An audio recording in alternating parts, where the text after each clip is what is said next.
Hi guys, and welcome to Legion Live episode 4. So this week we've got me, as you can see. Next to me we've got IDICBeer. And then all the way over there we've got Chris Curious Orange. I'm just going to stick with that. Below me we've got Callum from Tabletop Banter. Down that way some way we've got Phil.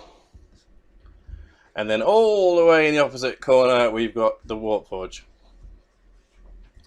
Right, okay, so just looking at the chat, I can see we've got Tattoo for You and Tom the Ascendant in there at the moment. Hi guys, hope you're both okay, and hopefully you enjoy the show. Right, so we may as well just jump in with the first topic. Just a moment. Legion and channel news. Right, so we've got it was fine. Anyway, moving on. That was a homage to someone that's on all our minds this week. Right. So what we thought we'd do this week is we're going to try and use putting up some images to sort of illustrate what we're talking about. We ran out of prep time, so this might be a bit of a car crash, but we'll give it a go. Right, so basically we're going to use this to illustrate what people have been doing. So I think looks like IDICBeer's up first. Okay, so yeah, I've been working on my raiders this week, and as you can see they no longer have paint on, so I've been stripping them down, and I've also made a tutorial on how to strip miniatures, and it's going to be like a series of videos as well, so I'm going to not only just doing like the stripping side of it, but how to restore them as well, how to fix some of the bits and pieces, etc. So I've been working on that along with, of course, the Space Wolves. So I had the update today, and I did a bit more painting today as well, so more to come on the Space Wolves shortly, hopefully, as well. But yeah, that's what I've been up to this week. Okay, and this, I think, was that Jacob. was fine, yeah. Currently working on Gruck. Kind of accidentally used the wrong shade of green for his skin, but I can easily fix it up here and there. He's looking a bit bright, isn't he? Yeah, at the moment I just need to darken it up with green wash, then just do highlights of mixture of the current shade with the lighter shade, then just the lighter shade for the really fine highlights, and that's all him done. After I've done that, because I'm currently looking at the miniature as well, but I'm pleased how the armor came off and all that, and I'm just waiting to do him with 10 knobs of big choppers and 10 trucks, and then I have to do 10 mega knobs. Fantastic. So that's him. We've got something from Callum here, I think. Yeah, so this is a picture of my latest custom character model. He is Dorgon Tavarius, the chaplain of the Kakarian Crimsons. The idea is I've got my custom chapter and everything, and this is one of the characters from the book I'm writing. It's only a little short story, aiming for around 8,000, 9,000 words, just to give like a fluff overview of the army I'm making. And yeah, so this is the chaplain. Chaplain, yeah. He's that good. So be a type of space marine. Probably is somewhere. But yeah, so basically he's just the chaplain for the Kakarian Crimsons, and well, there you go. That's about it, really. Awesome. Right, who have we got next then?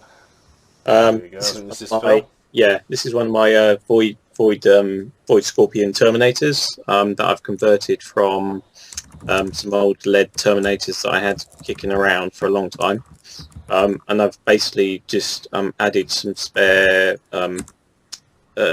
lightning claws from the Patrol Alpha box set that I had kicking around, and some shoulder pads and bits and pieces like that. Oh yeah. And sort of bulked them up and sort of made them look a bit more dramatic than the old sort of standard Road Trader Terminators. So that's what I've been doing really, and sort of been putting some paint on them. Fantastic. So I'm going to apologise in a minute when it comes to 9 o'clock and people are coming back because we kind of told them to bugger off. But carry on regardless. Now, what have we got? So this is a sort of angle of the squad then, I'm guessing. That's right, yeah, squad picture. Fantastic. Yeah, I've also for Nick's purposes as well. I've got like a epic fail on stripping some old plastic models as well. for when Nick puts up his paint stripping videos and stuff, I've got some pictures to send him of some bad results I've had. Awesome. Okay, these. Oh yeah, that's my Age of Sigmar minis. Is that for the skirmish section or? It's kind of more for the hobby update because you can play go for it. Age of Sigmar in any which way. But as you saw from last Legion Live, Harry and I got into Age of Sigmar, and this is just a nice little picture of my Glade Guard Wood Elves. Just started a new series, shameless plug alert, on the channel called Gathering the Glade, where we're just going to see me build up a Wood Elf army. And Harry has told me that he will even do some showcasing videos for YouTube of his Chaos. So yeah, just something new and different coming to the channel. Cool. Awesome. Right, what have we got here? That's me again. Yeah, I was basically these are the command models for the Void Scorpions that I've put onto a scenic base and so on. I'm going to be doing a video on these guys for the Jam Jar Achievable April sort of challenge as well. So yeah, basically going to try and focus those a little bit further as well. Awesome. Right, what have we got next? That was for the skirmish section. Okay. So that is really zoomed in. That's not much better. Right, okay. So that looks like it was the last picture. For me, you've seen what I'm doing from the videos that I'm on. I am making a venture back into 40k, so that will feature heavily on the channel again with the old Dark Eldar. I've finally given in, and I'm doing Dark Eldar again. So the crowd goes wild. That's been a lot of fun. I've been really enjoying it so far. So hopefully I'm going to get some games in. Right.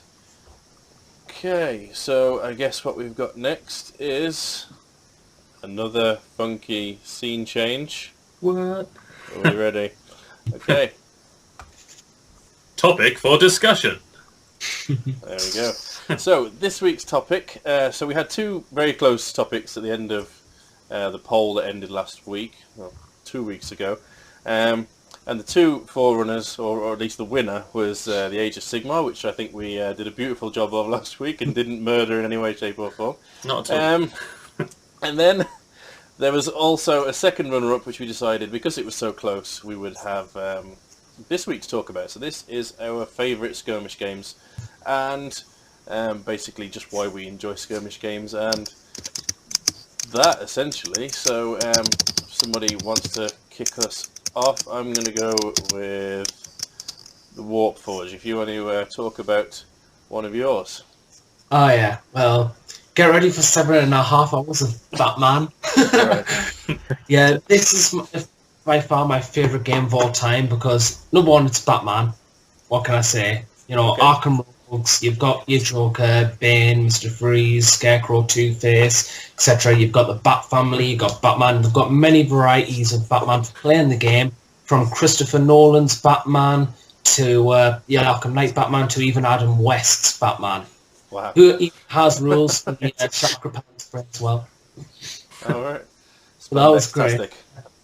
You've got a load of variety of choices within special characters, so like Deathstroke, you've got Black Manta. They're doing a few metahumans now these days, like Cyborg from the Teen Titans. You've got Hawkman and Hawkgirl. You've got you're getting a load. Currently, this month as well, they are releasing their expansion, their first expansion for the game called the Flash and Arrow. Now, hopefully, it will be more based on the CW variants because they've already done Stephen Amell's Arrow as a leader for the Green Arrow team because you've got a gang and we're hoping to see more CW stuff from them. The game is basically based around an alternate unit activation system, heavily focusing on objectives, using counter-based mechanics. So when you buy a mini, you usually get a little stack card. Alright. And it opens up and you get all the rules inside. And these help in a big way for placing counters and stuff, because what you do is you look at the big red number here, which is willpower 8. That's how many counters a character can generate. Now, this is from the Red Hood Joker, and leaders technically have more counters, so they can pull off more actions, as opposed to your standard, like, henchmen, who'll just be like willpower 4 and can't really do that much, as opposed to a leader. Yeah. To do anything, you need to spend counters, so usually you get like a free set movement, and then after that, if you want to do any additional movements or change your movement to a specific type of movement, you spend counters. So if you want to run, you just spend like a special counter and a movement counter. If you wanted to fire a weapon, you spend 2 action counters, like fire an assault rifle.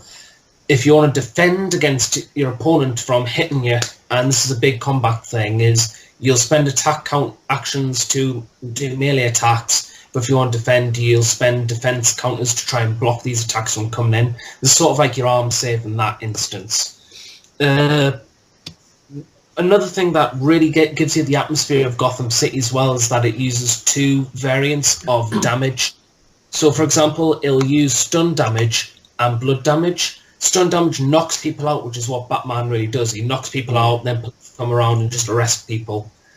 And blood damage just straight out kills them.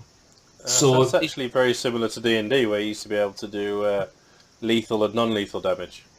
Yeah. The end result being either unconscious or bleeding out and dead. Yeah. Essentially. That's cool. So, yeah, it is quite nice. It's also quite nice tactically, I also find, because if you were playing straight up kill everything, which is quite hard to do due to damage being very scarce or hard to find, and if you do, it's usually quite expensive in like squad building and all that. But stun damage is more easily to find. Is that if you go on straight up kill everything, the problem is you'll also find that it'll become a competition of how many like special characters you can put into a list and all that. What the game wants you to get these objectives that you'll have, that you get for free. You can choose 3 objectives. It's usually called Titan, ammo, and loot. So ammunition gives you more ammunition as an effect. Loot, so like power-ups. Yeah. Loot allows you to get... Yeah. Loot allows you to get like more victory points, which is what the game's based around, like Maelstrom War missions and 40k. And Titan Dose allows you to get extra strong, because you basically take what Bane takes on a regular. That's interesting. So it really focuses on these objectives, and the missions revolve around these objectives as well. So that gives a very balanced atmosphere, so it doesn't feel like you're just trying to go all out on the kill every game, and you want to be getting these objectives so you can win the game instead. Yeah. I think there's a lot of skirmish games. I think most of the ones we're going to talk about today, they're very heavily based on objectives as opposed to just all-out killing. Yeah. That seems to be a running theme. There's also a fair few. You mentioned the spending of counters to do actions and things. There's quite a few that do that as well. Yeah. So I think we're going to see a lot of similarities across the board. Oh, What I yeah. haven't seen is the whole idea of getting power-ups like in like in a computer game. I don't know whether it's still the case in 40k, but you used to have the occasional objective that did something. Like one of them might be a Skyfire. Yeah, that's still the Nexus. case. Yeah. That's still in it, is it? Yeah. Well, Well, that's yeah. fun. That's what the Titan Dose does in a sense, because... Still in there, but probably most people don't use it. Yeah. True. Is it that annoying? Yeah. It's hard Yeah. to keep track of, to be fair, isn't it? Exactly. How is it kept It's track just, of? yeah, it's in, remembering it, basically. Yeah. Yeah. Is there a special way in Batman to keep track of it, or? Yeah, for victory points, just get like a notepad, and everything's recorded in victory points, so at the end of every turn you'll get a set number of victory points for every guy you've knocked out, killed, or objectives that you've planned. In addition, every mission has different specific missions that grant you extra victory points, so that there's very little chance of a tie. As long as you've got like a small notebook and you just keep a tally chart for each turn, you should be fine. And at the end of the turn, you just count up how many victory points you've gained throughout the turn, and then just mark at the end of the turn. Okay. That's cool. Just gonna pop up some pictures here, so you can see over there. I got the angle right, hooray! For the Batman miniatures. Yeah. The miniatures in question are on the image at Heath Ledger's Joker at the front. You've got got the Mad Hatter as a leader for the Wonderland gang on the left. You've got Deathstroke from the Arkham Origins variant on the right, and at the back you've got the Arkham Knight from the video game. All right, cool. So they do a wide variety. They don't just do the comics. They do a wide variety of media from video game and the comics and movies. I must admit, I did see that they'd done Arrow and Flash. Yeah. So I tend to be more into that side of things than I am into the other one. I've also seen that they've released a Marvel game recently, which has got all the Avengers and whatnot in it. Yeah. At the moment, what they're trying to do is they're doing the Marvel Miniatures game, which is basically focusing on the superheroes rather than like all the gang warfare and henchman side. So for the starter sets at the moment, you've got Guardians of the Galaxy, X-Men, and the Avengers. They have few expansions, so to say, which is basically additional like minis to add to your gang, to your squads, like Deadpool. You've got Nova, you've got Black Panther. This month you've got Groot, and you've got Gambit. So I think Groot's going to be a massive, massive fan favourite there. I think Deadpool. Are the models are they metal or resin or? They are white pewter metal. Yeah. So okay. They can be a little bit of a pain in the backside to glue together, but if you've worked with metal before, it's usually clean in here and there. Glue it in. Yeah. I actually like painting metal models as well. This to do with the texture of the metal. I really like the way it paints. Mm. I think I'm the opposite. I can't get on with metal at all. I found, I mean, it might just be the fact with Infinity miniatures, but what I've found with metal is that they tend to, whereas in plastic, when you've got a detail, it's very obvious. They put like it's a pocket, it's a proper bulging pocket. I mean, if you had that pocket on your actual self, it'd stick out like an inch just for the seam, and that takes to washes much better than I've found on the metals, where they basically just scribe a tiny little line in it, and that's the outline for the pocket. And I had real trouble painting Infinity because of that. I find that's just them. Maybe it's different. Yeah. Maybe. I find I'm just not strong enough to lift a metal model. It's just too much effort. I can't do it. Yeah. Is that because you cut your hair off? I know. I'm actually Samson. I've dropped my Terminators a few times because they're so heavy. Yeah. I bet there's some dents in the floor as well. As long as you don't have metal dreadnought in the sock. Yeah. I remember I was saying to Callan with the night, I had, when I collected Space Wolves for, I think it was either 2nd or 3rd edition, I had a full white metal Bjorn. The Space Wolf dreadnought was absolutely ridiculous, and I put one of his foot on an actual like rock, so it just made it even worse, and the whole thing was ridiculous. It's safe to say that it never stayed in one piece. There was arms glued back on, and you could see the seams where the super glue had gone. It was lovely. It was awful. I remember. Yeah, no one mugged you anyway. No one mugged. No, exactly. Absolute nightmare. I remember having the metal Changer of Ways, the Great Demon of Zinch, and that was a pain in the backside, especially when you had to like pin the wings together because they never stayed open. So it's got this massive pin sticking out the back. Like I can't file or clip it off or anything because it'll just fall apart again. Yeah, I think talking of metal minis, now might be a good time to sort of switch to a different skirmish game, looking at Mike's stuff with Dead Man's Hand. Perhaps just keep it flowing. Mm-hmm. If you're still awake. Yeah. Hello? Oh, I think your audio is gone. Oh yeah, Mike, do you want to change your audio? Just like on off? Oh. Can you hear me now? Hey. Yes. Okay. Cool. I was gonna. Dead Man's Hand. All the technical problems. And talking about killing, basically, no objectives. Your objective is to kill every last man standing, basically. It's 27 pages of rules. Make your own terrain. There's no kind of limits or limitations on what you need. 2 foot by 2 foot board or gaming area. You need between 5 and 10 models. You've got like a gang boss or a leader for your lawmen or your desperados or your cowboys or whoever, whatever gang you fancy. And it's basically just the rulebook provides you with different scenes, like from your favorite Hollywood movies almost, where you go and you can kind of play them through, where you're after the kind of top bad guy and stuff, and you're basically going into to kill, like I say, kill every last man standing. It's really good. I mean, I really like the theme of the Western style of stuff, which is pretty cool.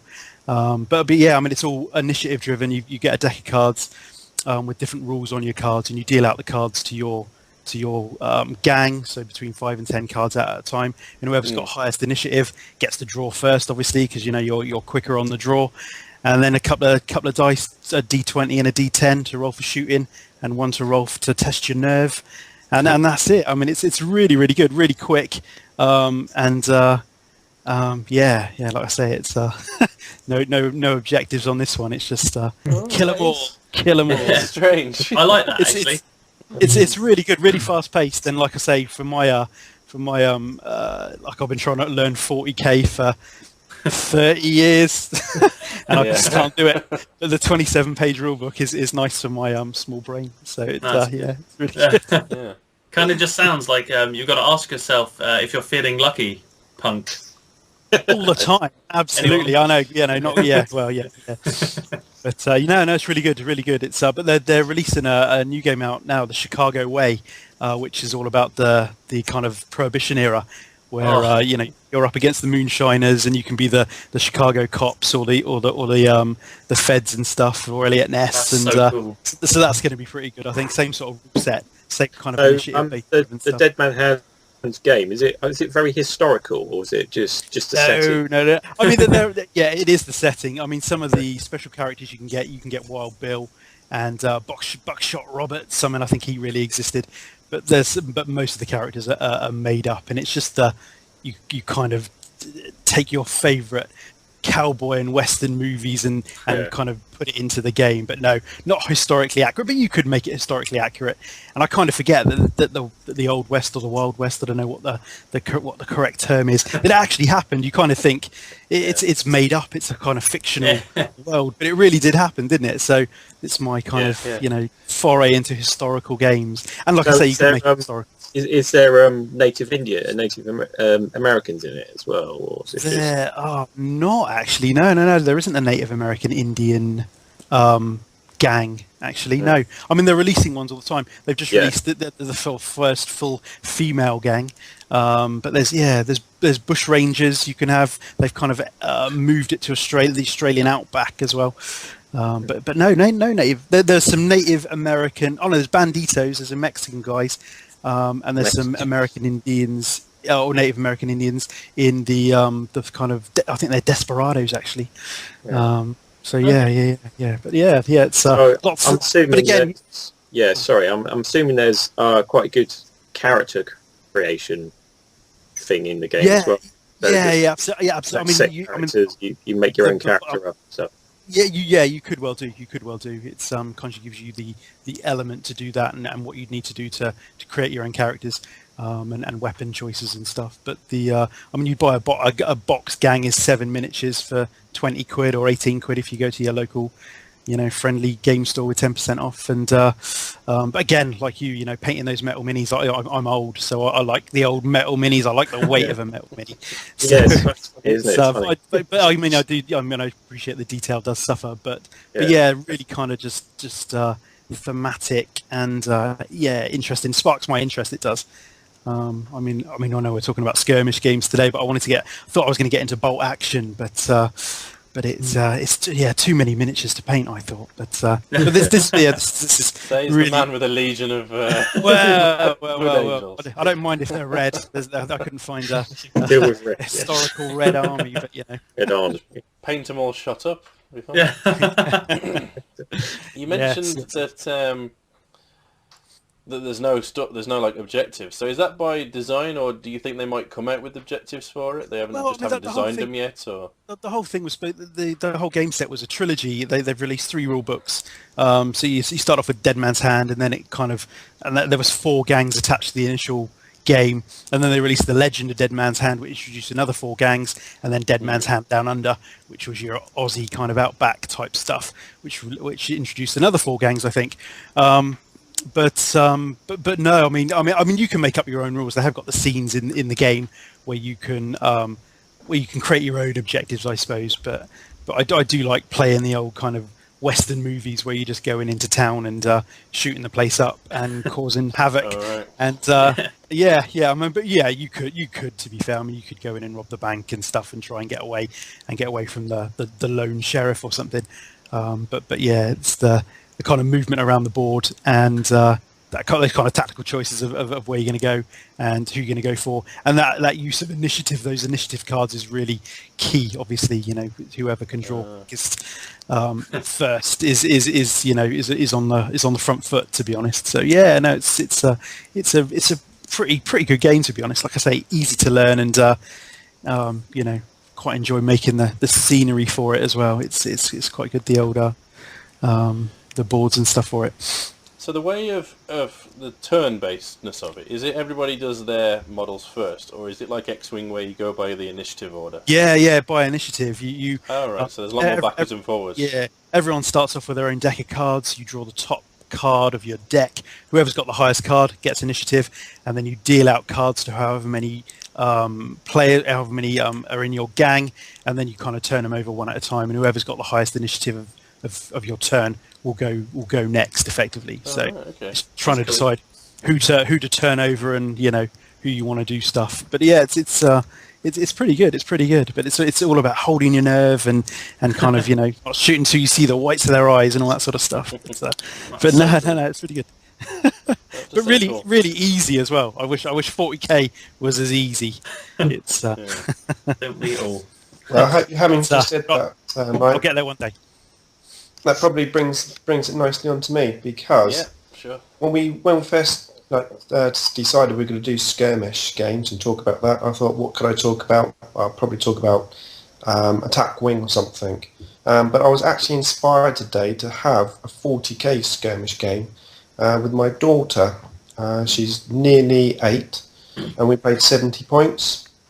And I tell you what, it was really good fun. She really enjoyed it. It lasted about 20 minutes.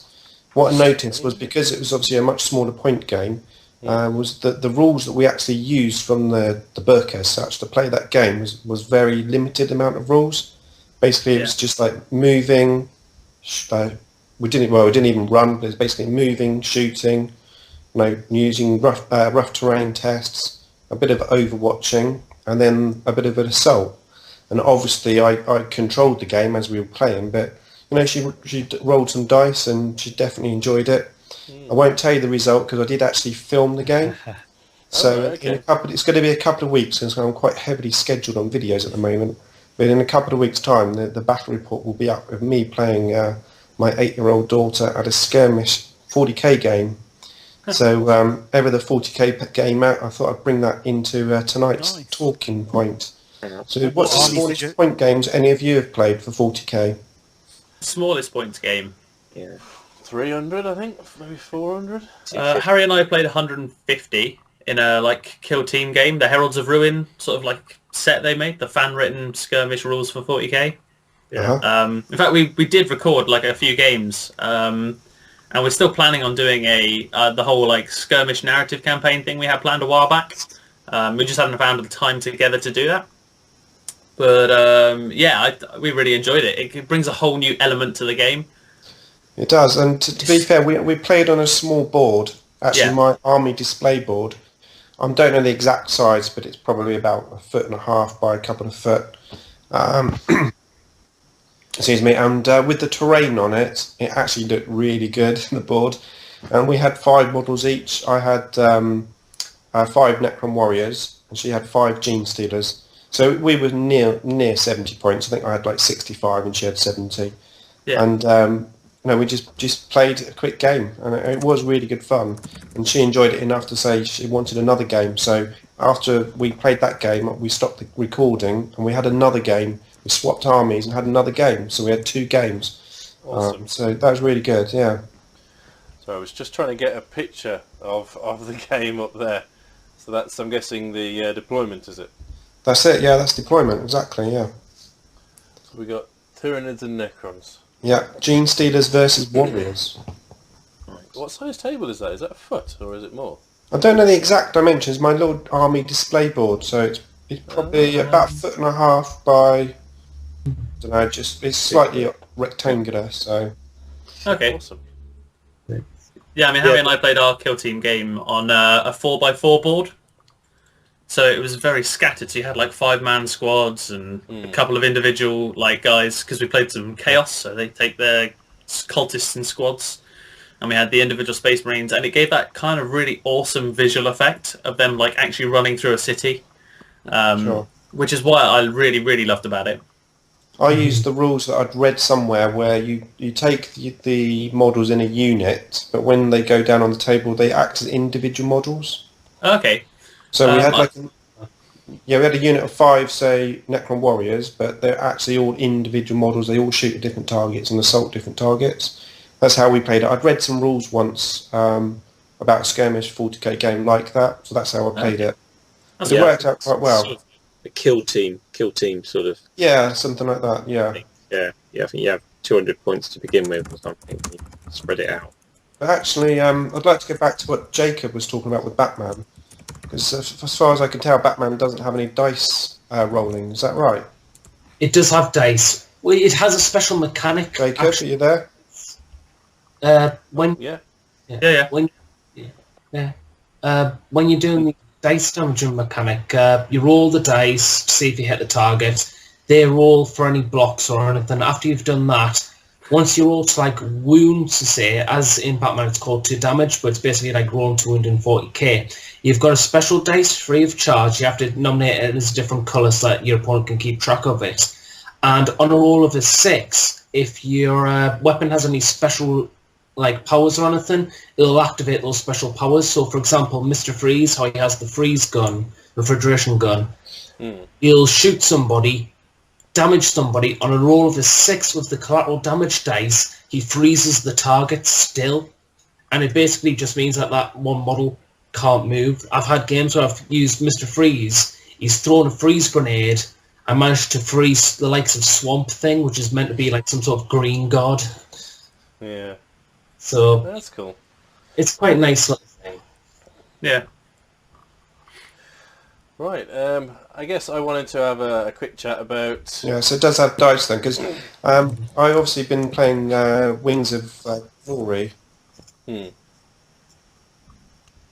Yeah. I think we might have a slight audio issue. I'm not sure. Yeah, I think Nick is. Hello? Yeah, Hello? I can hear everyone. Yeah, I think it's Nick's end. it's a bit. Oh dear. Nick's, Has he muted us by accident? Or on purpose. Can he hear anything? I guess we'll never know. No. Because if somebody messages him, I was just going to talk about Infinity as the Hello? first one. I've got a couple I wanted to bring up. I can. Is he seeing the messages we're sending? I'm just about to send one now. This is really strange. yeah. But yeah, so Infinity, you've got you take all of your actions on your turn, and then the opposition takes their turn. But instead of using sort of initiative where every model moves, you've got a series of counters based on the number of models you take, and then that then defines how many actions you can take, and you can take them all on one model if you wanted to. You can basically choose your captain or your leader. I'm not sure what he's called. It's been a couple of years since I played it now, and he can spend them all, and it's really strange in that way. It was just interesting hearing that they have counters in the Batman game. So, do you have to move every model in that game on its turn, Jacob? No. When I talk about like alternate miniature system, it's like you activate one mini, then your opponent activates their mini, then you activate Oh, right.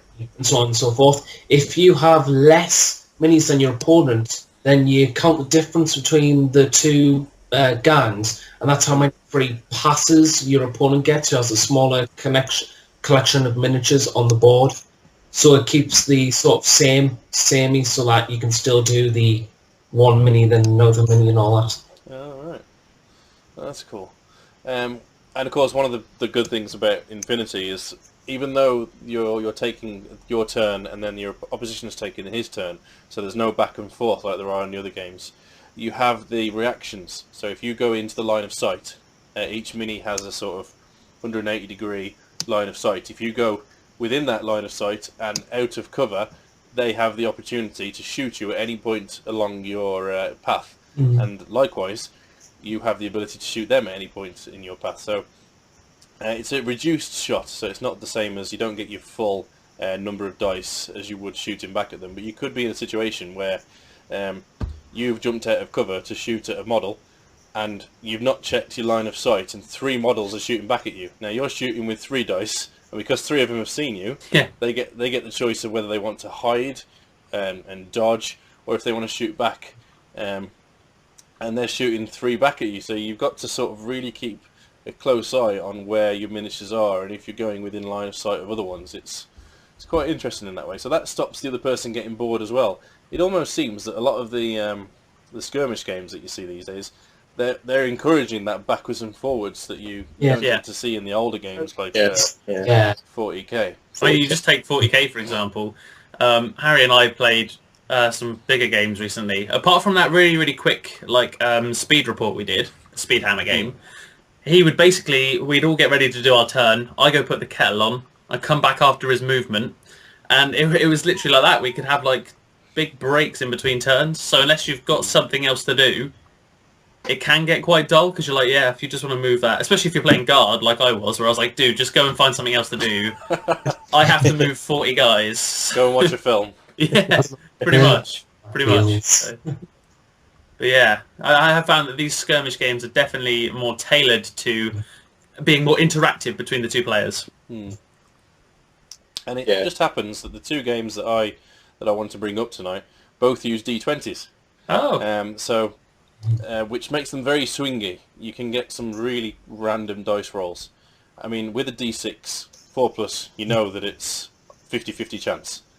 And with the modifiers that you've got, you can pretty much work out in your head what the chances are. When you're rolling a D20 and you're looking for like 13+, there's such a wide variation of what you can actually roll on the dice. It's ridiculous. So you could be like the odds completely stacked in your favour, and the odds stacked in your favour in Warhammer is like 2+.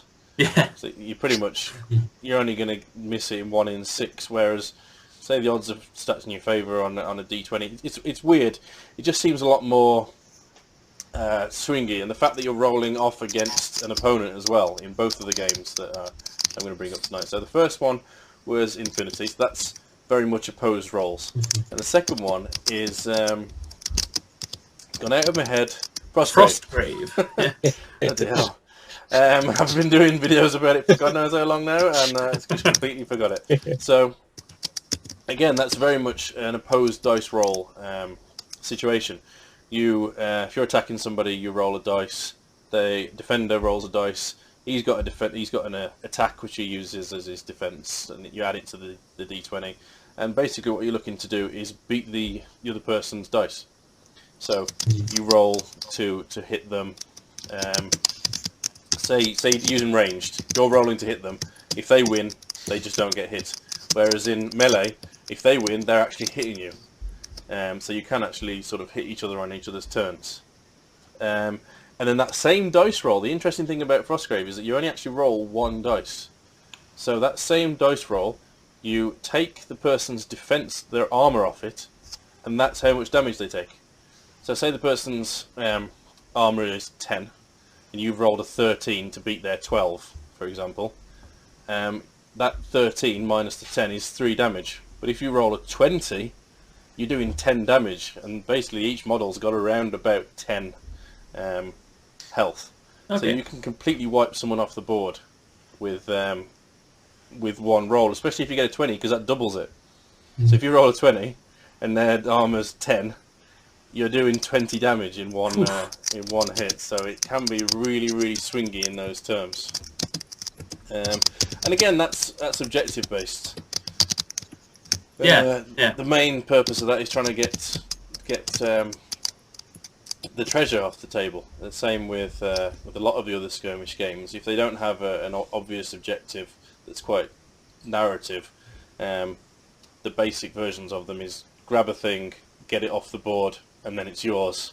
And then you build up your army with the treasure that you've got, upgrade your guys.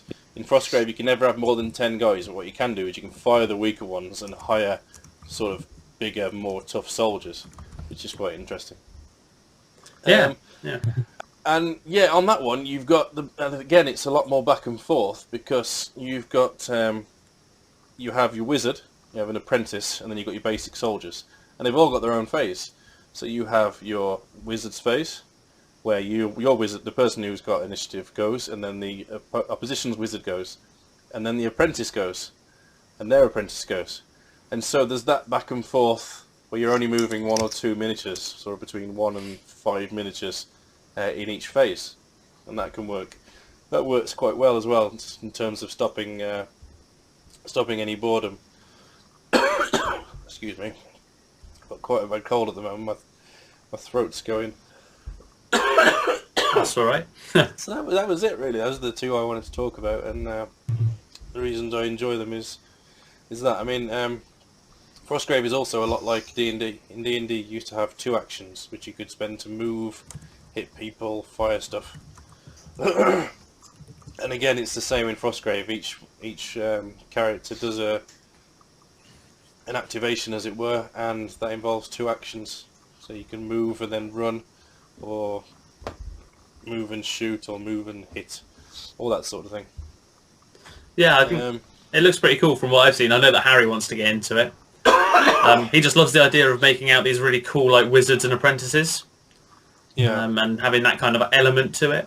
But yeah, he's been encapsulated by all. Well, yeah. But spells can be quite narrative. If someone's standing up on a building, you can actually crumble the floor from beneath them. That's pretty cool. Or push them off the building with a spell from the other side of the table. There's some really interesting spells in there. It's quite cool. It's it also the actual source books or rule books and stuff. The art and stuff looks really good. They look quite interesting books. Yeah. Oh dear. Cool. I got a couple of skirmish games. If you want me to jump in. Yeah, go for it. Okay. Well, first I'm going to talk about one that I was sent an email about a little while ago now by a chap whose name escapes me. But it's they're from somewhere in Germany, and they sent me a little sprue of minis, and it's a game called Lands of Ruin. So I've done a little series on it. I definitely go and check it out. It's just past its Kickstarter goals and that, so it's actually going into production and everything, which is really cool. And they basically sent me some pre-production resin casts of their minis to build and paint, which has been really fun. I've got one of them finished and the other 3 lined up ready to finish. And the thing I like most about this skirmish game is it's kind of 3 different games in one. You've got the skirmish element with the small model count, sort of activation style thing. You've then got the fact that it's also got the same rule as Infinity, where if you walk in someone's line of sight, they can react, but it works in their turn instead of instantly. Okay, so you have to keep track of who's been able to see. Yeah, exactly. So if someone's walked that sounds a bit complicated. from here to here, but this is where it becomes uncomplicated. Oh, right, okay. To fix all of those things that could be complicated, they have an app, and part of the game is played on a phone or a tablet. So it's interesting. It's basically an RPG. It's part MMO as well. You play online and you can like build up a warband. So it's part RPG, part MMO, part skirmish game on a little 4x4 table, but you get to keep track of all the character stuff on the tablet app, which I thought was really unique, having not seen many things like that. The only other one I can think of, they recently discontinued the app for it. So it's a risky venture, but hopefully it'll pay off. I mean, with the positive Kickstarter thing, that's always good, I guess. But from what I've seen and what I've read, it's really good. There's some dice rolling. There's a bit of that kind of line of sight stuff. Same with the Infinity, so that's all pretty good. I'm pretty excited by getting. I mean, still in the beta edition for the rule book, so they haven't quite filled it out yet, but it's pretty much there. But as for a second game, I basically started writing a skirmish game a little while back. Sort of a post-apocalyptic, where the world is run by multinational corporations instead of governments. I remember that video, yeah. Yeah, and I've been sort of trying to work out some of the kinks at the moment over Easter, and I'm almost there. But it runs off a D10 system. So, I mean, we've been talking a lot about dice with the D20s and D6s and But the reason I chose a D10 was it was nice and easy for people to calculate percentage opportunities of passing and failing, and it gave you a little bit of a wider scope than a D6. And if anyone's ever rolled a D10, it's so satisfying. Like, I now get bored of rolling D6s. It's so nice rolling some D10s. I think a D10's it almost feels like it's got a bit of weight to it. Yeah, exactly. It's a nice roll. Enough.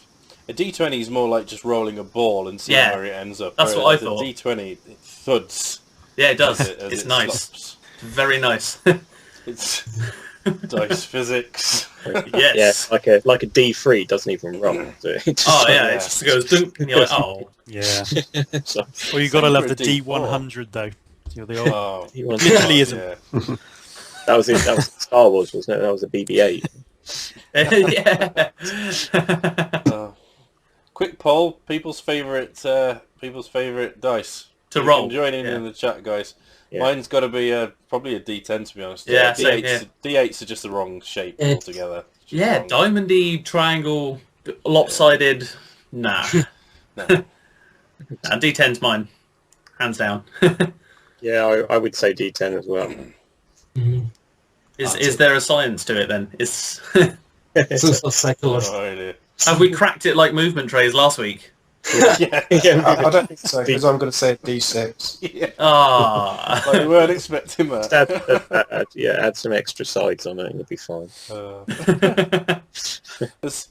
I think the Yes, only there dice was I've ever one- rolled in. Sorry, There what was one game I was going to get into, and that was Necromunda. That's a good Yeah, game. a long time ago. My buddy had, whatever they are, a team, are they? A team of guys? Gang. I don't know if anybody remembers what the teams were, but there was one team where there's like a character who had like a beard, and he was gonna give those to me, and I was gonna paint them all up like Commander Rikers. And I was gonna have Right. a team. Number two. Went into his loft to try and find them, and he couldn't find them. So, Oh. so I ended up not playing. But I seem to remember in that game, if you like got injured or something, you had to change the model. I don't know if that's right or not. So if like you got your arm Yes. blown off, you had to You like, had, cut the like, If you the went arm down, off. yeah. I've played a few games of First Edition Necromunda recently because my friend basically had the rules and said, you know what was great from your childhood. So we ended up playing that. I made myself like a little pit slave gang from it, all cyborgs and stuff that have escaped lobotomization from being a servitor.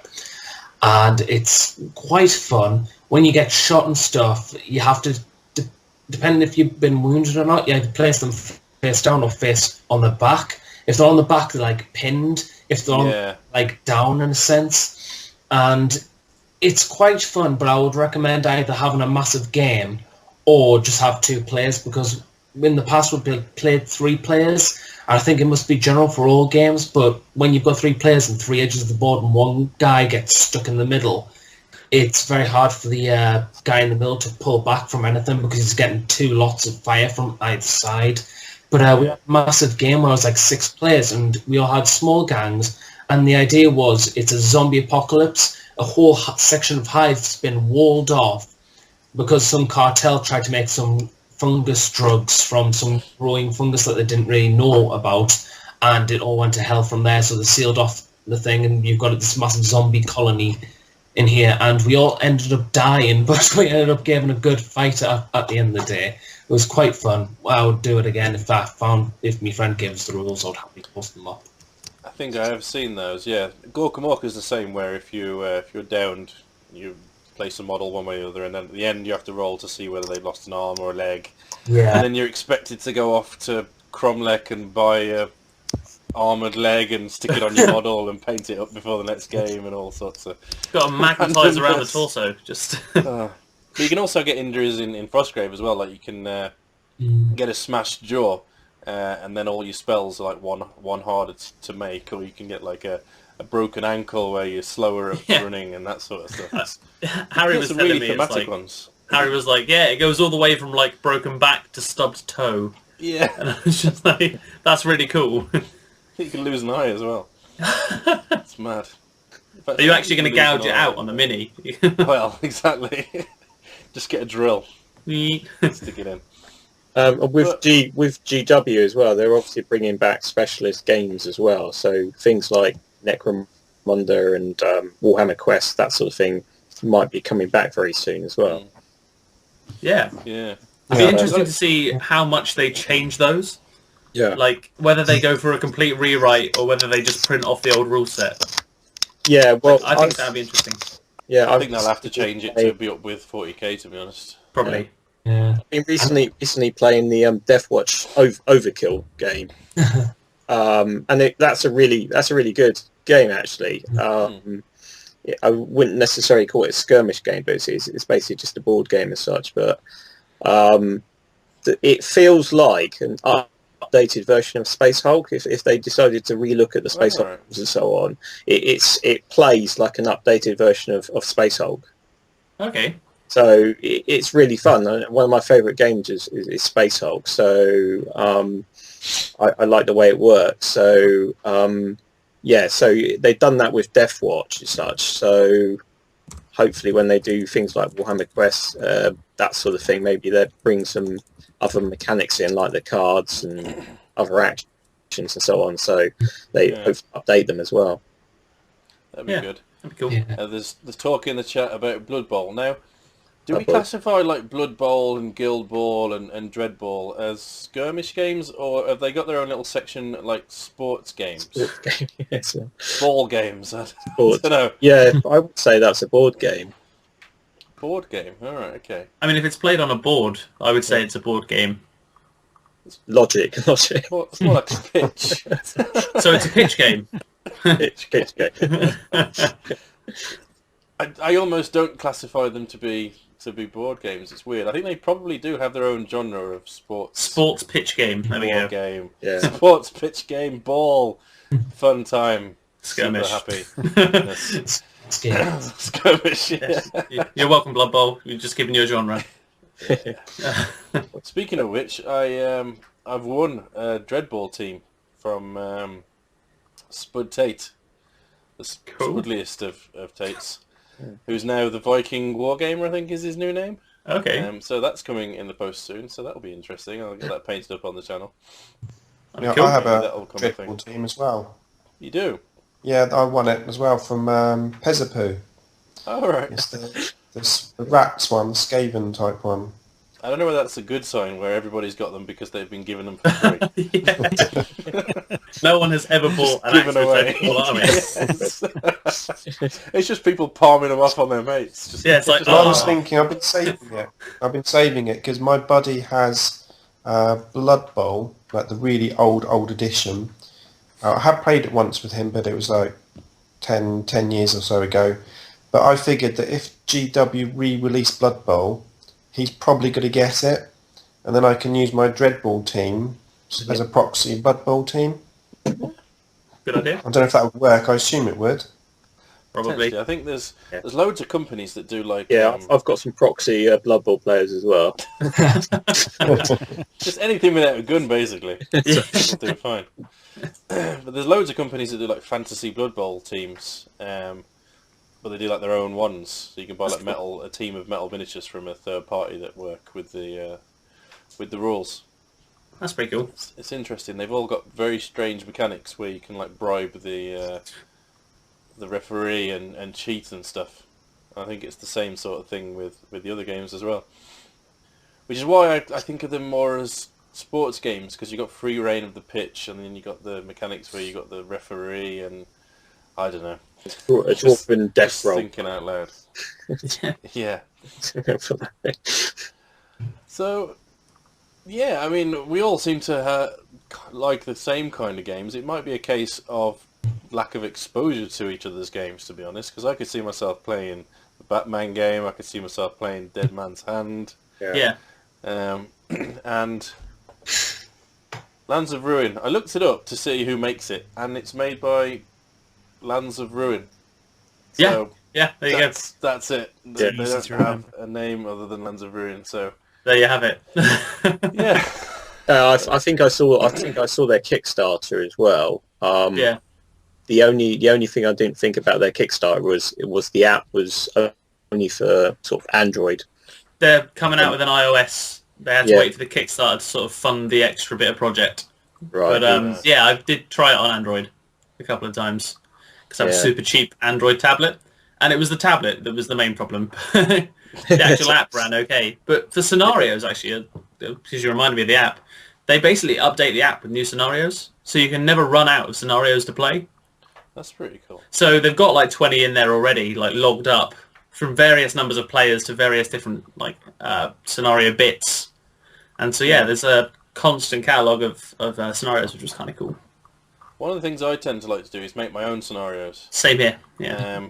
I had a game of Infinity, and what you can do in Infinity is you can actually hack other people and objects. So if someone's wearing power armor, or if they're in a big like robot, they're actually really heavily armored and awesome at fighting, but they're actually vulnerable to hacking. So you can actually turn them off. So you can just turn the power armor off, and they just basically stop in front of you. And then they've got to try and boot it back up again, or get one of their own hackers to turn it back on. In the case of the big robots, you can actually turn them against their own army. That's cool. While the guy's inside just going, why isn't it working? Which I really like the idea of that narrative as well. Just turn it off and turn it back on again. Fine. Exactly, yeah. Boot it up. But like Iron Man when he does his boot ups in the films. Yeah. But I set up a scenario where one team was trying to get into a building, and they had to hack the door to open it to get inside, and the other team were trying to stop them hacking it and closing it, and it was quite comical. But it's just interesting having like little objectives and making routes through things, if you know what I mean. Yeah. Like in Zombicide, they have coloured doors. I know it's a board game, but they have like a blue door and a blue square, and if you can get to the blue square, then you can open the blue door, which then turns on the blue zombie spawn point. Okay. And so on and so forth. So the game evolves just by doing the objectives, which I think is quite funny, quite funny, quite good. If you can get that going, and I think skirmish games are especially well suited to that sort of thing. Yeah, I think When Craig was going on about exposure to... Going on. yeah. Sorry. That's all right. Okay, when Craig was Point taken. mentioning exposure to other games and so in terms of types of other games on the system. As you may know, the Salute is coming up. Oh yeah. Not this week, the following weekend on Saturday. 16th, yeah. Just 2 weeks. Yeah, that's a brilliant place to go and sort of have a look at other things in the wargaming markets and so on. So it's good to see other games being played and what's available, that sort of thing. So it's worth going to something like Salute to see what else is available.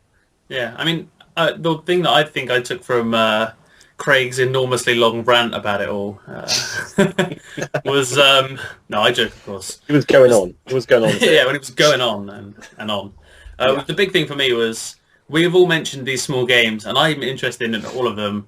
And the beauty of it is I could realistically buy into all of them for the same cost as an army for a bigger game. Yeah. So if I wanted to get into Dead Man's Hand, for example, I would go onto their website and I could buy a small warband and I could buy the rulebook and I'd be good to go.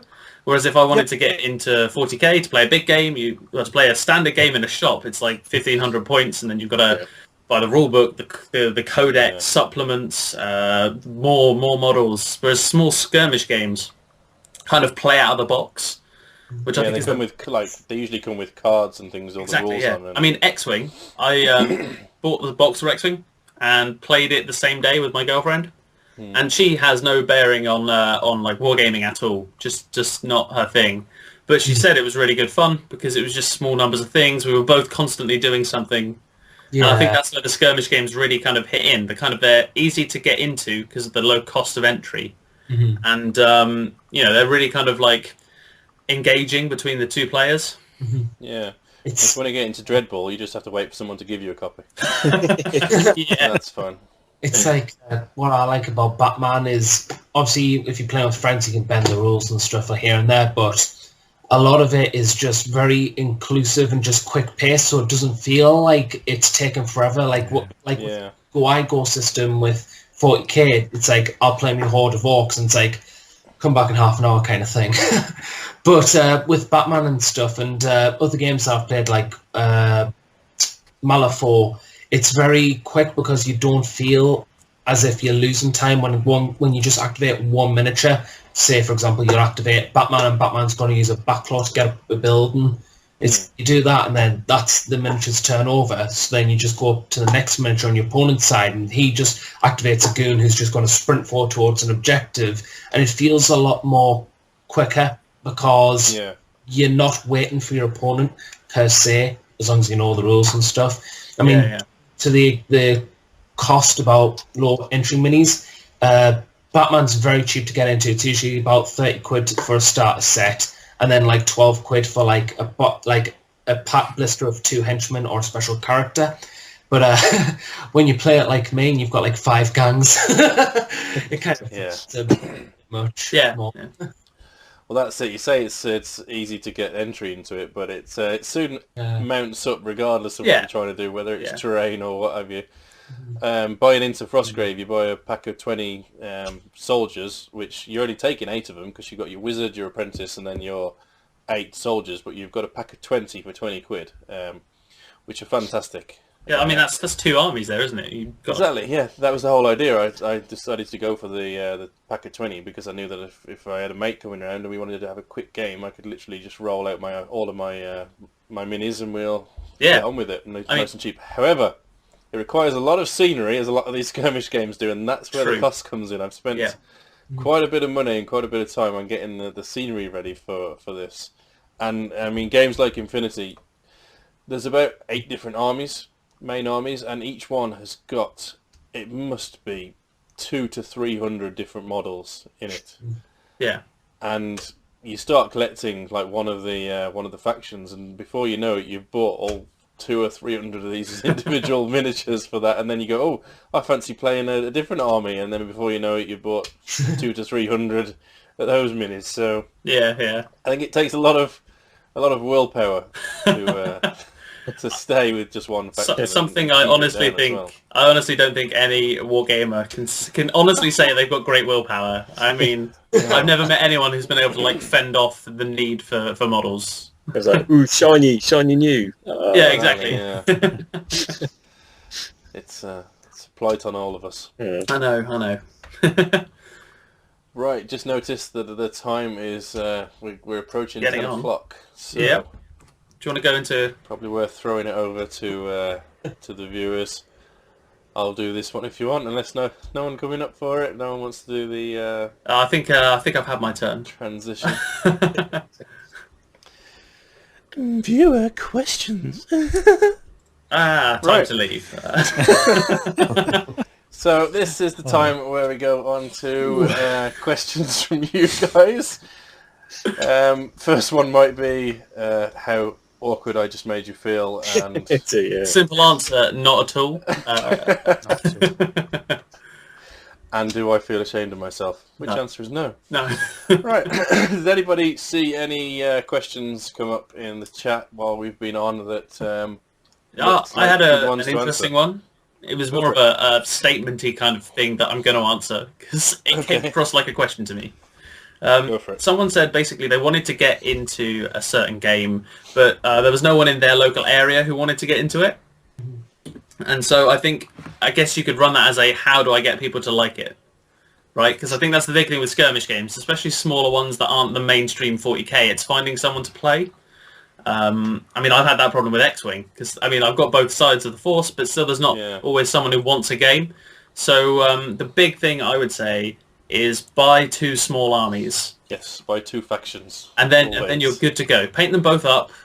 And just because then your friend doesn't have to worry about anything other than turning up on the day. Exactly. So I think that's a big a tip for anyone who wants to get someone else into a skirmish game is have 2 armies and both fully painted if you can, because that makes it a lot more interesting to look at. What I did once was because I know my friend was having troubles. Oh, hello, my glasses have broke off again. Oh.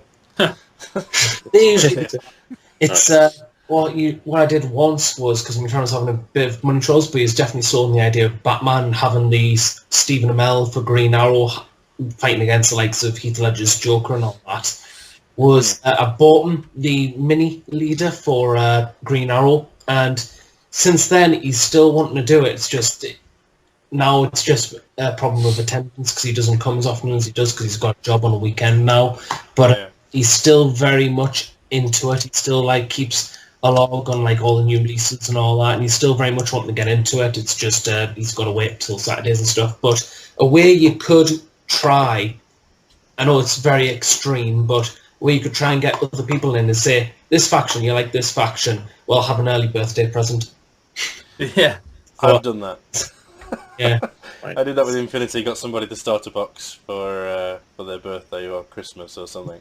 Aw. And So then we saying we should buy friends. Oh. it could be seen that way. Guess what, guys? I'm really interested in all of your games. It was my birthday in December, but I don't mind some belated gifts. It's fine. Yeah, I think you should only do it if they've got an interest in like that into wargaming, for example. But they're a bit resilient to moving into different different fields, different games. Yeah, yeah. Because they're that way inclined anyway. So Very true, very true. Wargame is wargaming, you know? yeah, exactly.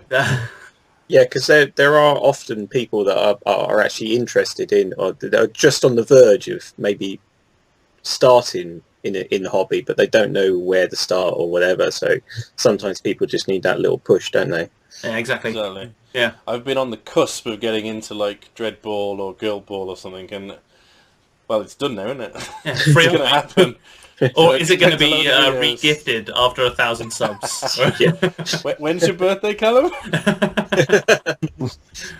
Oh, I can't wait. I have no idea what it You need is. two teams as well, don't you, Callum? Sorry? You need 2 teams as well, don't you? Oh, yeah. Well, of course. I guess I'm off to the shop then. No. No, you just got to win another competition, that's all. Ah, of course. Yeah. Easily done. Yeah. So I've got another question here Dear. from Shellshock M3. This Okay. is the mother of all questions. It Oh, is, okay. are we allowed to ask questions? No. No. Sorry. It's questionable. Yeah. But, Working 16 questions. Yeah. Another one was, can we have the live streamers posts to link to our channels? I think that's put up in after the video, isn't it?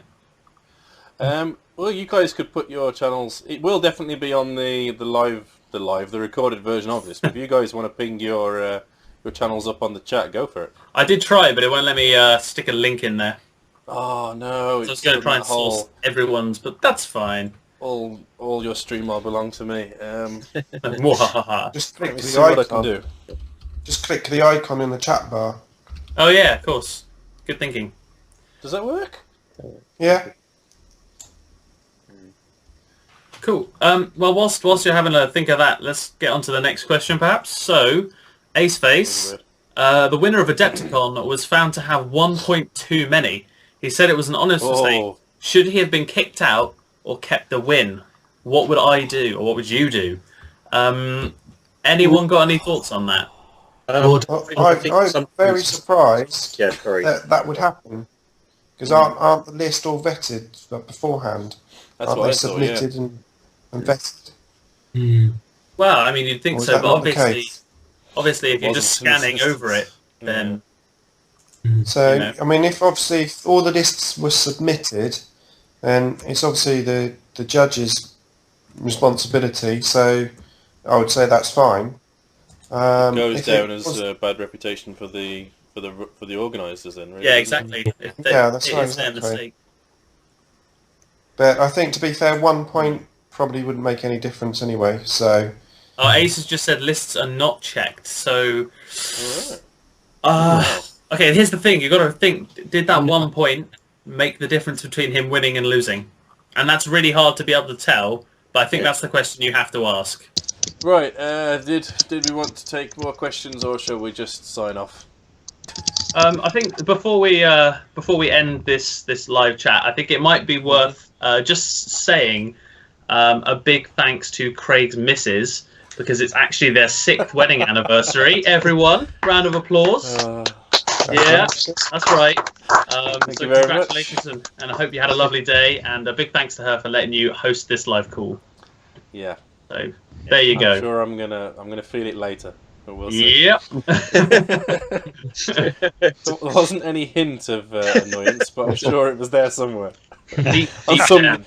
some deep seething level, there's going to be some 5 weeks down the line, she'll bring it up, and you'll be like, "No, yeah, resentment. Remember that time? no." It'll haunt me for the rest of my days. But yeah, just thought it'd be nice to mention because congrats. Thank you very and- much. Yeah, congrats. Yeah. Oh, Well, that's a cheery note to end on, I think. Indeed. Yeah. Yeah, right. So everybody knows where to find everybody. The name of their channels is actually above everybody's face. So if you want to go and check any of us out, we all do wargaming videos for the Legion of Gamza, which is a community group where we basically try and help each other out and keep everybody motivated.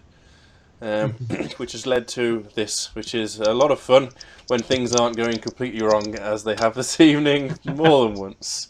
But hey ho, we'll figure out how to get the live broadcast up. Right, so I guess I want to say thank you everybody for watching. Thanks to you guys for coming on, and hopefully we'll see you next time. And like I say, go to these guys' channels. There's some awesome content on there for all sorts of stuff, but mainly wargaming.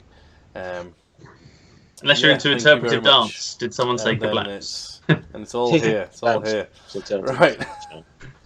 Thanks everyone, and that is us out. See you guys. Bye. Ta-da. See you later.